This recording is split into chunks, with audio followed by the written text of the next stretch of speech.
I'm going to have to agree with Max on this one. I believe the Eagles lost.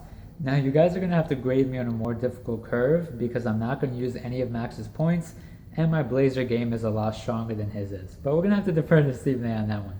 But on a more serious note, this game was absolutely disgraceful.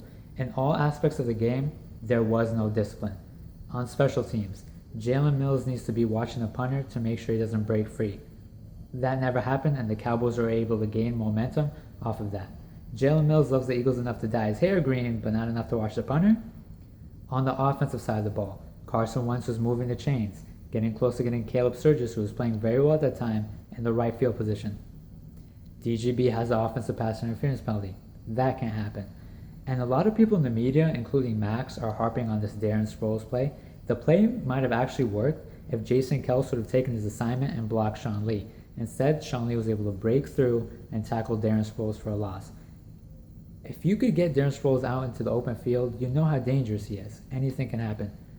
On the defensive side of the ball, you could have had 6 to 8 sacks like you did in the Vikings game. All you had to do was maintain the A gap, B gap, and C gap. But everybody on the Eagles' defensive line, when it came to pressure, wanted to sack Dak so much that they didn't hold contain. And because of that, someone of Dak's stature and running ability was easily able to break off 10-yard and 20-yard runs because of that. And the worst thing of all, the play calling was absolutely atrocious. You have an absolute gunslinger in Carson Wentz, and you don't test the safeties not one time. It's not like they have Deion Sanders back there or something. And if you keep throwing 5-yard to 10-yard plays, how are you going to keep the linebackers honest? And I understand the argument, oh, the wide receivers of the Eagles are bad. If they're that bad, then why aren't you including Zach Ertz in the game, who has the potential to be a stud tight end in the NFL?